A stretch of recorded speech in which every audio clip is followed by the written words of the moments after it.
everyone, welcome to Sweet Tomato Vine Homestead. I'm Linda, and today's video I am going to be out giving my plants a drink of the fish emulsion.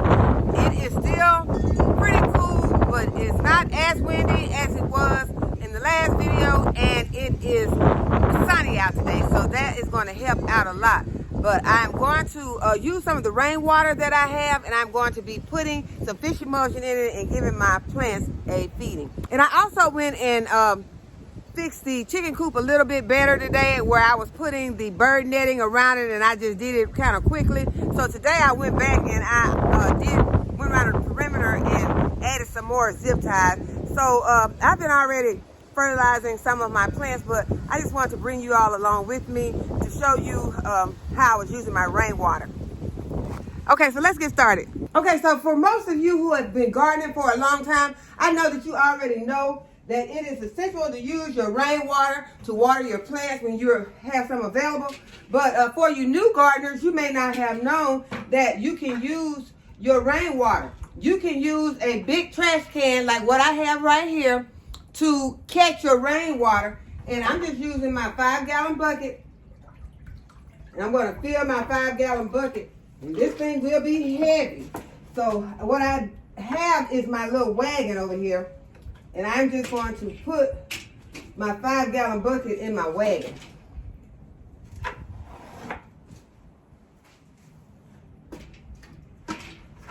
And I have my fish emulsion. And I'm just going to pour some of my fish emulsion into my 5-gallon bucket. I'm not measuring. If you are new to gardening and have never used the fish emulsion or any, it is best to read your manufacturer's directions to see how much you use. So usually I put a couple of tablespoons to a gallon of water. So since I have 5 gallons, I needed to put about 10 tablespoons in this 5-gallon container.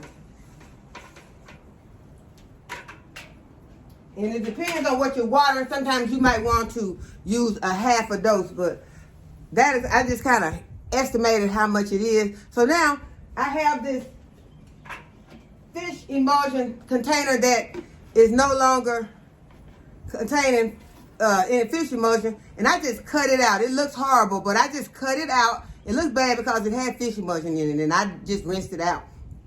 But I cut it with a knife, and this is what I'm going to be using to dip it out. And this just is a way for me to do it quickly, because I could try to pick this 5-gallon bucket up and pour it on my plants. That's going to be a quick way, but that 5-gallon bucket is heavy, and so that's going to take a toll on me after a certain amount of time. So this will be much lighter for me to fill this, dip some out, and pour it onto my plants. And since it has been raining a lot, I'm sure these plants are pretty drained of all of the nutrients that I have been giving them. So I am going to go ahead and add some of those nutrients back in with this fish emulsion. And I'm just going to try and pour it as close to the root system as I can. This cabbage has some big leaves. I'm going to raise these big leaves up and pour it underneath. I'm coming a little closer than I like to come with this fish emulsion, y'all. So if you've never used this fish emulsion before, it does not smell good. Okay, so we're just going to move on to the next raised bed. Got some carrots right here that are looking really good. I'm going to pour some on them, pour some around this collard. Right here I have some romaine lettuce. Pour it in the base of the romaine lettuce. This is a cabbage right here. I'm going to add some more.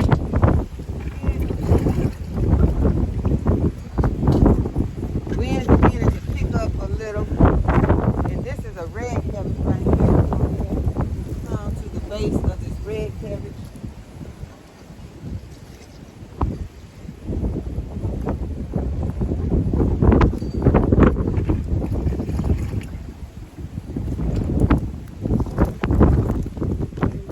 To our next container. This is a container that has some mustard greens in it and some collard greens Just gonna add some to the base of that container. And this is a container that I have had for many years. It is an old pot, an old cast iron pot, and I'm going to remove some of the rainwater that it has caught for me these last couple of days. So I will be needing to add some more of the fish emulsion in. Just gonna pour a little. I already have some in there from the last filling that I did out of my trash can. And I just take a stick and just stir it up. And I'm going to add some to these collard greens that are over here in this bed. And the Swiss chard. For a moment, my hands getting really cold. But I do want to get these plants some food because we are still having forecasts, and I'm sure most of you are too, of some more cold weather coming our way, possible snow. So I just want to give these plants the best opportunity that I can give them to survive throughout this harsh weather.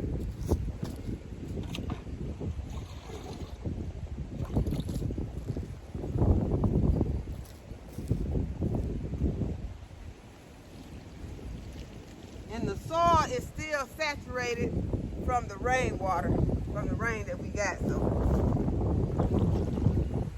I did not have to water.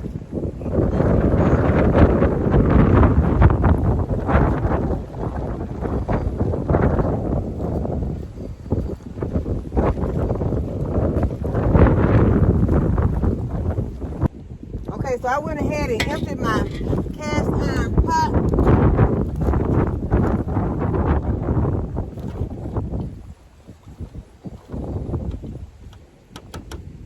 Now we are ready to move on to our next bed. I'm going to add some to these red mustard. Okay, so the next thing is I'm trying to get all these raised beds covered again. Because, you know, I told you I was going to let those beds air out this week and collect some of that wonderful rainwater. So now I'm going to get them covered back up because we're expecting possible snow and no telling what else. So I am trying to get them covered, y'all, but these beds are, I'm having a time with them. The wind has picked back up and it is blowing so hard, and I am putting bricks around them. I've started using some of the firewood. So you remember what I told you about not putting the stakes down because I was tripping all over them? Scratch all that. We finna put those stakes down.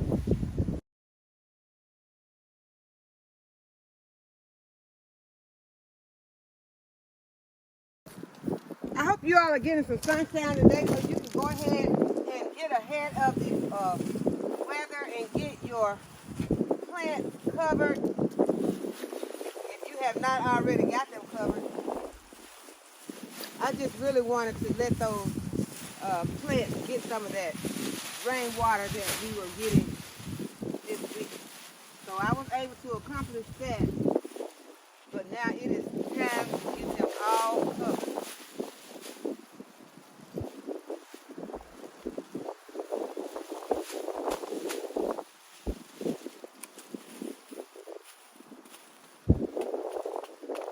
These stakes seem like they're working much better than those wood blocks and those bricks are. The wind is just snatching the plastic from underneath the bricks and the wood. So hopefully it won't snatch them off of these stakes. It did snatch some of the ground cover off of the stakes, so I don't know. This plastic is gonna be able to hold up. Yeah, this plastic is gonna be able to hold up. The stakes are gonna be able to hold up and keep these beds covered. But I hope they do.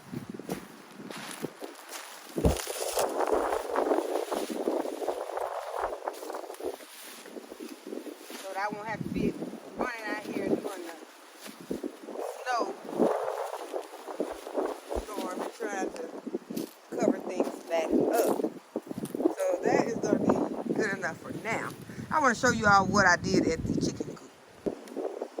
Y'all, as I came over here and brought the camera, I can see that this is looking pretty transparent. So I don't know if y'all can see it or not, but this is where I put the bird netting. And you can kind of see it right here. Right here, you can see it. It is over the fencing. This is it. It's over the fencing, and this is where it comes. So I think that if those possums try to climb up it, it goes all the way down to the bottom. So I put it underneath these bricks. So if they are trying to get in, they will run into this netting. I think you can see it better right there. So I'm hoping that this works. I put it on with these zip ties. So we'll see how it works. So I hope that you all have enjoyed this video today of how I am trying to protect my garden from the weather that we're expecting. And I hope that you're getting yours protected also, so that we can have some good results after the snow and ice and strong winds or whatever is coming your way comes and goes. And I hope that you will give the video a thumbs up and subscribe to the channel if you have not already subscribed. And hit the notification bell so you'll be notified when I upload a new video. And as always, thanks for watching. I'll see you in the next video. Bye-bye.